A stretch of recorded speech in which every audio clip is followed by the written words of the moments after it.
So in this first week together, we're talking about this theme called carrying the weight of God's glory.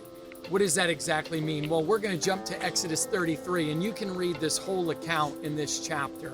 The Israelites have come to a critical place. They've come out of slavery, and they've come into the wilderness. And God is just providing and doing miracles left and right. Every day He provides provision. Why? Because He's our daily bread. Now we know that the wilderness was the land of just enough. Of course, Egypt was the land of not enough, and the promised land would be the land of more than enough. But in the wilderness, God meets them, and He's providing every day food and water for millions of people in the desert. He's performing miracles. He's shadowing them from the shade, from the sun and the heat with the cloud. And then by night, He's got fire to keep them warm in the desert. Literally, God is their everything. And yet, God's people still have a problem, and they still are grumbling and complaining. They still don't appreciate what they have.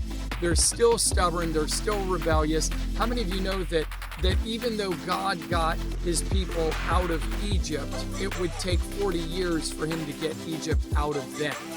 And so they brought in all of this baggage, all of these problems. Maybe you're at a place in your life where you brought some things in and you into your new life with Christ. There's still some things that are tripping you up, that are holding you back from your old way of life, and you need to surrender. You need to give them to God. You need to say, God, you're bigger than these things. I'm not, but you are, and through you, I can do all things.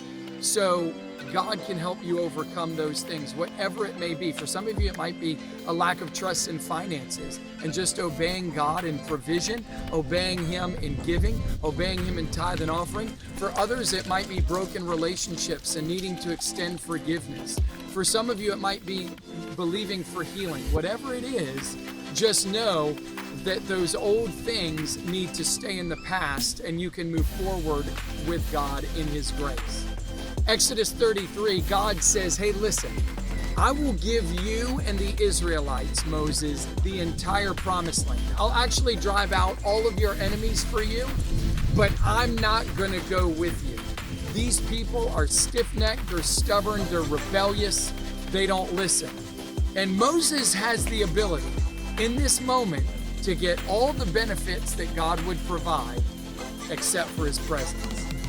And Moses does something that is now famous. He says, but without your presence, who would know that we're your people? The presence of God marks His people. The glory of God marks His people. He said, if you're not going, then don't send us from here, because I don't want to go either. And Moses knew how to carry the weight of God's glory. He knew it was valuable, and he knew it was important. This week, I want you to think about what's really valuable. What does God want to set as His priorities and His values in your life? And you can look to His Word to help you find those things. Because once you know those, then you can commit to growing those and dedicating your life to the things that God has called you to. It's been great spending this day with you. See you later this week.